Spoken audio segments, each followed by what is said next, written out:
రెండు తెలుగు రాష్ట్రాలలోని విద్యార్థి లోకానికి నమస్కారం. నేను మీ English A S Reddy Palamuru.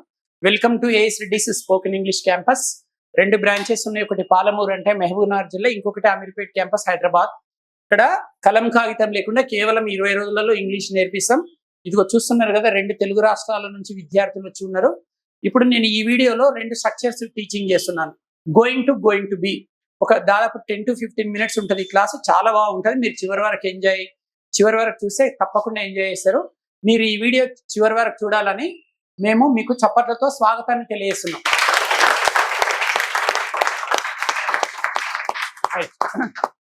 So going to B, ఈ రెండు స్ట్రక్చర్స్ చెప్పండి బేటా. Going to be. So screen పైన చూస్తున్నారు కదా, going to be. First going to ఎప్పుడు వాడాలంటే, ఏదైనా సరే ఒక పనిని నేను చేయబోతున్నాను అంటాం చూడండి.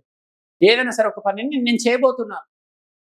ఫర్ ఎగ్జాంపుల్, నేను ముంబై వెళ్ళబోతున్నాను, ఆస్ట్రేలియా వెళ్ళబోతున్నాను, నేను ఇప్పుడు ఆఫీస్కి వెళ్ళబోతున్నాను, నేను మా అమ్మతో మార్కెట్కి వెళ్ళబోతున్నాను అంటాం.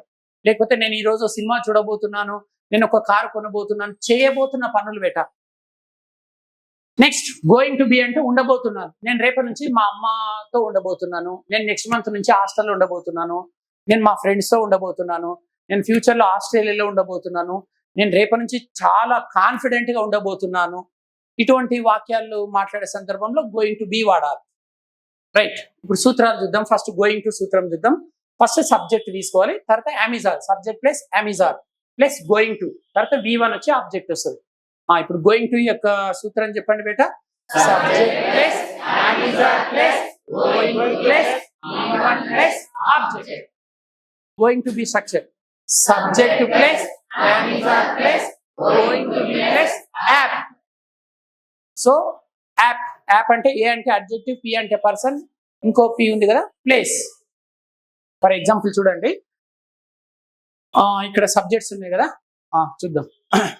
ఇప్పుడు ఐ వచ్చినప్పుడు యామ్ అనే హెల్పింగ్ వర్బ్ రావాలి. ఐ తర్వాత ఏం రావాలి? యామ్. మరి ఉదల్ వచ్చినప్పుడు ఈ షీట్ వచ్చినప్పుడు రైట్. చెప్పండి. నేను ముంబై వెళ్ళబోతున్నాను. Going to structure I'm going to go to Mumbai అన్నారు. I'm going to go to Mumbai. Going to కదా, మీకు డౌట్ వస్తుంది I'm going to go to Mumbai ఏంటి అని. ఎందుకు ఐఎమ్ గోయింగ్ టు ముంబై అంటే సరిపోతుంది కదా. ఎందుకు సరిపోదు? 100% సరిపోతుంది.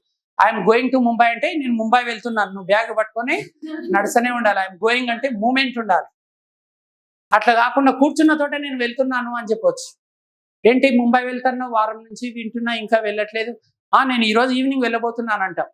ఇప్పుడు ఇంట్లోనే ఉన్నావు, నేను 2 daysలో వెళ్ళబోతున్నాను అంటాం. I'm going to go to Mumbai అనాలి. ఇప్పుడు రోడ్డు మీద వెళ్తుంటేనేమో ఐఎమ్ గోయింగ్ అనాలి. త్వరలో వెళ్ళబోతున్నాను అంటే ఐఎమ్ గోయింగ్ టు గో అనాలి. క్లారిటీ వచ్చిందా బేటా? చెప్పండి, మళ్ళీ చెప్పండి. నేను ముంబై వెళ్ళబోతున్నాను. నేను ముంబైలో ఉండబోతున్నాను. లెఫ్ట్ అయింది, రైట్ అయింది. I'm going to be in Mumbai అంటూ ఉండబోతున్నాను. నెక్స్ట్ వీ వచ్చినప్పుడు ఆర్ వస్తుంది. మేము ముంబై వెళ్ళబోతున్నాము. We are going to go to Mumbai. మేము ముంబైలో ఉండబోతున్నాం. We are going to be in Mumbai. Subject you, మీరు ముంబై వెళ్ళబోతున్నారు. You are going to go to Mumbai. మీరు ముంబైలో ఉండబోతున్నారు. You are going to be in Mumbai. Next subject వచ్చేసి దే. వారు ముంబై వెళ్ళబోతున్నారు. They are going to go to Mumbai. వారు ముంబైలో ఉండబోతున్నారు. సబ్జెక్ట్ వచ్చేసి హీ బేటా. అతడు ముంబై వెళ్ళబోతున్నాడు. అతడు ముంబైలో ఉండబోతున్నాడు. ముంబై. నెక్స్ట్ షీ బేటా. ఆమె ముంబై వెళ్ళబోతుంది. ఆమె ముంబైలో ఉండబోతుంది. సో మీరు చిన్నపిల్లలు, పెద్ద వాళ్ళే కన్ఫ్యూజ్ అవుతుంటారు. గోయింగ్ టు గో ఏంది అని చూద్దాం. ఫర్ ఎగ్జాంపుల్, నేను ఇప్పుడు మార్కెట్కి వెళ్తున్నాను. జస్ట్ మార్కెట్కి వెళ్తున్నాను కాబట్టి ఐఎమ్ గోయింగ్ టు మార్కెట్ అన్నారు. నేను మార్కెట్కి వెళ్ళబోతున్నాను ఇంకో 2-3 అవర్స్లో అంటాం చూడండి. కాబట్టి ఇట్లా వెళ్ళబోతున్నానంటే go, I'm going to go to market అన్నాడు. ఆల్రెడీ రోడ్ మీద వెళ్తున్నావు, నేను మార్కెట్కి వెళ్తున్నాను అంటేనేమో ఐఎమ్ గోయింగ్ టు మార్కెట్. ఇప్పుడు వెళ్తుంటే నేను వెళ్ళబోతున్నాను ఇంకో 10 minutesలో అంటాం చూడండి. అప్పుడు గోయింగ్ టు గో రావాలి. ఇప్పుడు మనం ఏం చేద్దామంటే ఈ టాపిక్ లో 4 types ఆఫ్ సెంటెన్సెస్ నేర్చుకుందాం. 4 types ఆఫ్ సెంటెన్సెస్. ఈ 4 types ఆఫ్ సెంటెన్సెస్ ని 2 parts గా డివైడ్ చేయొచ్చు. Answers, questions. 2 types of answers, 2 types of questions. First 2 types of answers ఏవో చూద్దాం. Positive answers, negative answers. 2 types of questions చూద్దాం. Positive questions, negative questions. ఇక్కడ 4 tables ఉన్నాయి కదా. టేబుల్ నెంబర్ 1 ఏమో positive answers, table number 2 negative answers, table number 3 positive questions, table number 4 negative questions. 1 అంటే ఏంటి? Positive answers. 2 Negative answer. 3 Positive question. 4 Negative question. 1 Positive answer. 2 Negative answer. 3 Positive question. 4 Negative question. 1 Positive answer. 2 Negative answer. 3 Positive question. 4 Negative question. Fix అయిపోండి బేటా. 50 topic లో ఏ topic లకి enter అయినా 2 types of answers, 2 types of questions. ఆ 2 types of answers ఏమో subject చేత start అవుతాయి. ఈ 2 types of questions ఏమో హెల్పింగ్ వర్బ్స్ చేత స్టార్ట్ అవుతాయి. 2 types of answers start with subject. 2 types of questions start with Helping verb. 2 types of answers start with Subject. 2 types of questions start with Helping verb. yes or no type questions అయితేనేమో helping verbs. ఒకవేళ WH words వాడి questions అడుగుతుంటాం. How are you అంటాం. అక్కడ are అనేది second place లో ఉంది helping verb. Sir మీరు questions helping verbs అన్నారు, మరి హౌ ఆర్ యూలో హౌ ఫస్ట్ వచ్చింది కదా అని. WH వర్డ్స్ వాడి అడిగినప్పుడు అవి హెల్పింగ్ వర్బ్స్ ముందు ఉంటాయి. ఓకేనా బేటా? ఎస్ నో క్వశ్చన్స్ మనం ప్రాక్టీస్ చేస్తున్నాం కాబట్టి ఎప్పుడైనా సరే హెల్పింగ్ వర్బ్స్ ఉంటాయి. ఇప్పుడు మనం యూ అనే సబ్జెక్ట్ తీసుకుందాం. గోయింగ్ టు కదా. నీవు సింగపూర్ వెళ్ళబోతున్నావు. పాజిటివ్ ఆన్సర్ చూద్దాం. నీవు సింగపూర్ వెళ్ళబోతున్నావు చెప్పు. చెప్పు. You are going to go to Singapore. నీవు సింగపూర్ లో ఉండబోతున్నావు. You are going to be Singapore. In Singapore place వచ్చినప్పుడు ఇన్నారా. ఇప్పుడు నెగిటివ్ సెంటెన్సెస్ లేదా నెగిటివ్ ఆన్సర్స్. నువ్వు సింగపూర్ వెళ్ళబోవడం లేదు. You are not going to go to Singapore. నువ్వు సింగపూర్ లో ఉండబోవడం లేదు. చెప్పు బేటా. You are not going to be in Singapore. ఇప్పుడు పాజిటివ్ క్వశ్చన్స్ బేటా. నీవు Singapore వెళ్ళబోతున్నావా? Are you going to go to Singapore? Are you going to go to Singapore? నీవు Singapore లో ఉండబోతున్నావా? Are you going to be in Singapore? నీవు Singapore వెళ్ళబోవడం లేదా? Aren't you going to go to Singapore? నీవు Singapore లో ఉండబోవడం లేదా? Aren't you be in Singapore? Aren't you going to be in Singapore? Aren't you? Very good. So you వచ్చింది కాబట్టి are వచ్చింది. They వస్తే కూడా ఆరే వస్తుంది. ఒకవేళ షీ వస్తే ఈజ్ వస్తుంది. షీ వస్తే ఈజ్ చూద్దాం. ఓన్లీ గోయింగ్ టు స్ట్రక్చర్ లో షీ చూద్దాం. ఆమె లండన్ వెళ్ళబోతుంది చెప్పండి. She is going to go to London. ఆమె లండన్ వెళ్ళబోవడం లేదు. She is not going to go to London. ఆమె London వెళ్ళబోతుందా? Is she going to go to London? Is she going to go to London? ఆమె London వెళ్ళబోవడం లేదా? Isn't she going to go to London? ఇక్కడ ఇప్పుడు going to B చూద్దాం.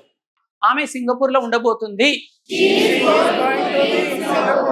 She is going to be in Singapore. ఆమె Singapore లో ఉండబోవడం లేదు. She is not going to be in Singapore. ఆమె Singapore లో ఉండబోతుందా? Is she going to be in Singapore? ఆమె Singapore లో ఉండబోవడం లేదా? Isn't she going to be in Singapore? Isn't she going to be in Singapore? Right. చూడండి ఎవరైతే YouTube లో ఈ video చూస్తున్నారో ఇక్కడ చూడండి పిల్లలు ఆడుతూ పాడుతూ ఎంత ఈజీగా ఇంగ్లీష్ నేర్చుకుంటున్నారో. సో ఇంగ్లీషు రావాలి అంటే ఇట్లా మాట్లాడితేనే వస్తుందండి. సో గురువు లేని విద్య గుడ్డి విద్య. మీరు గురువులు సమక్షంలో కాకుండా ఎన్ని యూట్యూబ్ లో వీడియోలు చూసినా మీకు ఇంగ్లీష్ వస్తుంది కానీ కొంతవరకు మాత్రమే వస్తుంది. అంటేనే ఎంతవరకైనా వస్తుంది. ఎందుకంటే యూట్యూబ్ వినిపిస్తుంది కానీ అనిపిస్తుందా? ఇప్పుడు మీరు ఈ వీడియో స్టార్ట్ చేసి దాదాపు 10 minutes అయిపోయింది. ఇట్లా క్లిక్ చేసింది. ఇగో మా రామాయణమే వింటున్నారు. మీ మహాభారతం వినడానికి ఛాన్సే ఇవ్వట్లేదు. మేము చెప్పేదే వింటున్నాం. చూడండి ట్రైనర్ ఎంత ఫేమస్ అయినా ఆయనకుండే స్కిల్ని మీ నెత్తి మీద రుద్దేస్తుండ అంతే. ఇది ఇట్లా అది అట్లా. ఏమైనా డౌట్ వస్తే నువ్వు ఎట్లా అడుగుతావు? నాకు ఎలా అనిపిస్తుంది చెప్పండి. నాలాగనే మిగతా టీచర్స్. సో మీరు ఓన్లీ ఇంట్లో కూర్చొని యూట్యూబ్లో వింటే ఇంగ్లీష్ వస్తుందని అనుకుంటే పొరపాటు. వస్తుంది, కొంతవరకే వస్తుంది. డిస్కరేజ్ చేయట్లేదు, ఇది వాస్తవం. మీరు మేల్కొనాల్సిందే. ఇంకెన్ని సంవత్సరాలు చూస్తారు చెప్పండి? యూట్యూబ్ స్టార్ట్ అయినప్పటి నుంచి మీరు స్టార్ట్ చేశారు యూట్యూబ్లో వీడియోలు చూడడం. ఇది మరి ఎన్నో యూట్యూబ్ ఛానల్ మీరు చూస్తున్న బట్టి ఇది ఎన్నో వీడియోను ఇంగ్లీష్ ఇంకెన్ని వీడియోలు చూస్తారు, ఇంకా 20 ఏళ్ళు అయినా ఇట్లానే చూస్తూనే ఉంటారు.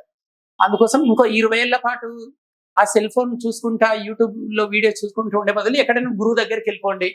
మీ జిల్లా కేంద్రాలలో ఎక్కడ గురువులు అందుబాటులో లేకపోతే ఏఎస్ రెడ్డిస్ స్పోకెన్ ఇంగ్లీష్ క్యాంపస్లు 2 ఉన్నాయి. ఒకటి పాలమూరు, ఒకటి అమీర్పేట, హైదరాబాద్. ఎక్కడికైనా రండి, ఇక్కడ ఫుల్ డే బ్యాచెస్ ఉంటాయి. 20 రోజులలో మీకు ఇంగ్లీష్ నేర్పించి పంపిస్తాం. సో పిల్లలు కెమెరా వైపు చూడండి. ఇంగ్లీష్ వింటే రాదు, ఇంగ్లీష్ వింటే రాదు, అంటేనే వస్తుంది.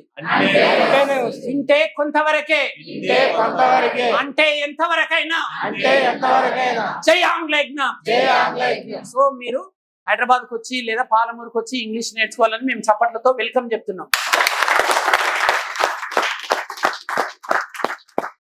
7 days స్పోకెన్ ఇంగ్లీష్ ఛాలెంజ్. కేవలం 7 రోజుల్లోనే ఈజీగా ఇంగ్లీష్ నేర్చుకోవాలనే వారికి A S Reddy's spoken English Hyderabad వారందిస్తున్న సంచలన శుభవార్త. అత్యంత బిజీగా ఉండే వ్యాపారస్తులకు, ఉద్యోగులకు, గృహిణులకు మరియు విద్యార్థులకి కలం కాగితం లేకుండా మైమరపించే మంత్రాల్లాంటి అత్యద్భుతమైన టెక్నిక్స్తో కేవలం 7 రోజుల్లోనే ఈజీగా ఇంగ్లీష్ నేర్పించడానికి Indian popular spoken English trainer mister A S Reddy garu ఒక ప్రత్యేక కోర్సుని డిజైన్ చేశారు. అత్యంత ప్రతిష్టాత్మకంగా తీసుకున్న ఈ శిక్షణ ప్రతిరోజు ఉదయం 7 గంటలకు ప్రారంభమై రాత్రి 7 గంటల వరకు, అంటే రోజు 10 గంటల చొప్పున వారం రోజుల పాటు ఒక మహాయజ్ఞంలా నిర్వహించబడుతుంది. ఈ 7 రోజుల శిక్షణకు వచ్చే వారికి హాస్టల్ వసతి కలదు. మరిన్ని వివరాలకు సంప్రదించండి. A S Reddy's spoken English, Ameerpet, Hyderabad. Cell number 9989379269.